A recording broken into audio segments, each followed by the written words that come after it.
नेता तेजिंदर जी द्वारा ये कार्य किया जा रहा है, सर किस तरह देखते हैं आप इसे? ये भारतीय जनता पार्टी की ताकत है कि हम सब जब बचपन से ही प्रेरणा लेते हैं हमारे नेताओं से, उनके विचारों से, और बचपन से ये संस्कार आते हैं कि हम जनता की सेवा करें, ज्वलंत जो विषय होते हैं उसके ऊपर अपने अपने तरीके से उनका समाधान करने का काम करें। मैं समझता हूँ क्षेत्र की एक बहुत बड़ी समस्या आज तेजिंदर जी के मेहनत से, गोपाल जी के आशीर्वाद से और मंगल प्रभात लोढ़ा हमारे यहाँ के गार्डियन मिनिस्टर, सब ने मिलके जो ये समाधान किया है इतनी बड़ी समस्या का, इस पूरे क्षेत्र में एक बहुत खुशी का माहौल है। और साथ ही साथ युवा शक्ति खेलकूद से जुड़े, स्पोर्ट्स में अपना परचम लहराए। अब तो भारत ओलंपिक्स का भी दावेदार है 2036 में, तो हम तो उम्मीद करेंगे कि उत्तर मुंबई से भी हमारा प्रतिनिधित्व हमारी कोई छोटी बहन या युवा यहाँ से करे और ओलंपिक्स में भारत का नाम रोशन करे। सर, मशहूर गायिका जो हैं सर अनुराधा जी ने, उन्होंने भी बीजेपी ज्वाइन किया, कैसे देखते हैं?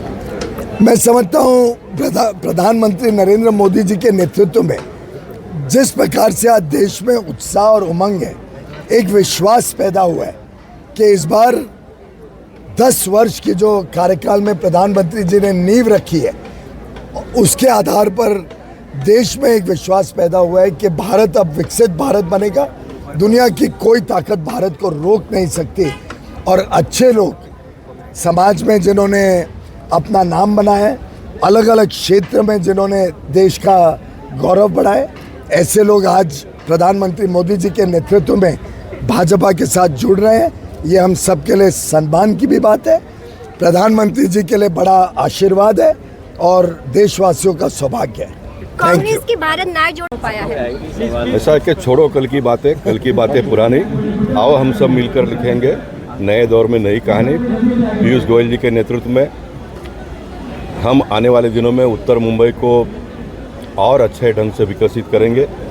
और मैं हमेशा कहता था, जब पहली बार मैं चुनाव लड़ा था, पार्टी के लोगों को मालूम है, मैंने कहा था कि भाई कोई अच्छे सक्षम आदमी को चुनाव लड़ा ताकि उत्तर मुंबई में 4 बड़े हॉस्पिटल, कॉलेज, इस प्रकार के वास्तु आए। लेकिन पार्टी ने कहा कि आपको लड़ना है, मैं लड़ा, शानदार जिताया लोगों ने और अच्छा काम किया। लेकिन मुझे लगता है कि ऊपर का लेवल के काम करने के लिए पीयूष गोयल जी जैसे सक्षम व्यक्ति की आवश्यकता थी, वो आगे। मैं बहुत प्रसन्नता महसूस करता हूँ, उनके साथ कंधा से कंधा मिलाकर चुनाव तक भी काम करूँगा और उसके बाद में भी करूँगा। लेकिन जो साथ और सहयोग पार्टी के कार्यकर्ताओं ने, मतदाताओं ने दिया, मैं मानता हूँ कि बहुत कम पॉलिटिशियन लोगों को मिला होगा।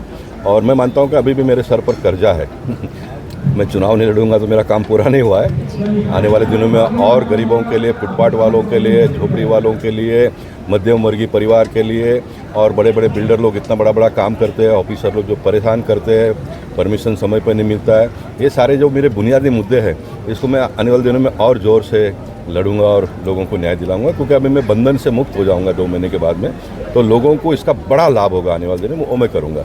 उत्तर मुंबई में आपके काम के चर्चे हैं, लेकिन बोरीवली में जो फ्लाईओवर का एग्जाम्पल अभी दिया है मेरे लिए बहुत खुशी की बात है कि मैंने जो भी स्कीम है, डायलिसिस सेंटर मैंने यहाँ पर बनाया, तो मोदी जी ने मुझसे पूछा कि इतने वर्ष से कैसे जीत कर आए हो, तो मैंने कहा कि इतना डायलिसिस सेंटर मैंने बनाया।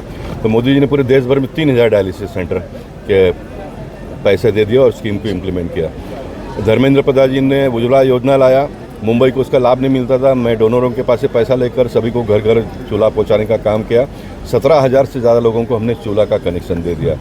मैं घर घर जल 2007 में मुंबई महानगर पालिका में प्रस्ताव पास करके लिया, तब मुझे लोग हंसते थे, बीजेपी के तुम MLA हो, इस प्रकार का प्रस्ताव लाते हो, लोग क्या कहेंगे। मैंने बोले बुनियादी आवश्यकता है, एक व्यक्ति जो पैदा होता है धरती पर, उसको पानी चाहिए, उसको लाइट चाहिए, उसको घर चाहिए, उसको शौचालय चाहिए जी।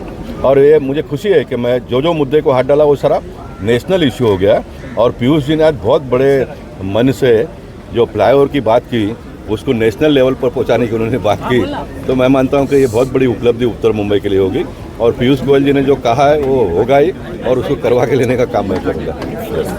वहाँ पे जो किया जाएगा, आज की भूमि पूजन की गई पीयूष गोयल जी के हाथों, क्या कहना चाहेंगे? देखिए, कहीं ना कहीं अगर मैं भारतीय जनता युवा मोर्चा मुंबई का अध्यक्ष हूँ और एक दायित्व मुझ पर है, तो मुंबई के युवाओं को और उनके भविष्य के लिए मैं क्या अच्छा कर सकूँ, इसके बारे में दिन रात सोचता रहता हूँ। हमें मेरे जैसे युवा को आदरणीय गोपाल जी शेट्टी जैसे जो नेता है वो प्रेरित करते हैं। जो हमारे उद्यान सम्राट जिन्हें हम कहते हैं, उन्होंने दहीसर से लेके मलाड तक ऐसे कई अच्छे उद्यान, चाहे वो युवाओं को स्पोर्ट्स की फैसिलिटीज़ दिलाना हो, चाहे वो वरिष्ठ नागरिकों के लिए अच्छे गज़ेबोस बनाना हो, तो बहुत सारे अच्छे उद्यान उन्होंने डेवलप किए। तो उनसे इंस्पायर होकर, प्रेरित होकर मेरे जैसा युवा मलाड में भी आप देख सकते हैं महाराणा प्रताप जो क्रीडांगन और आज ये छत्रपति शिवाजी महाराज का जो ये प्लेग्राउंड है, इसको डेवलप करने के लिए संकल्प लेकर हम आगे बढ़े हैं। और ये ग्राउंड के लिए आदरणीय मंगल प्रभात दोड़ा जी ने हमें निधि उपलब्ध कराई। मैं उनका भी दिल से धन्यवाद करना चाहता हूँ। इस मैदान के माध्यम से क्रिकेट और फुटबॉल की सुविधाएं युवकों को दी जाएगी। उसके साथ साथ विविध बैडमिंटन या वॉलीबॉल या लॉन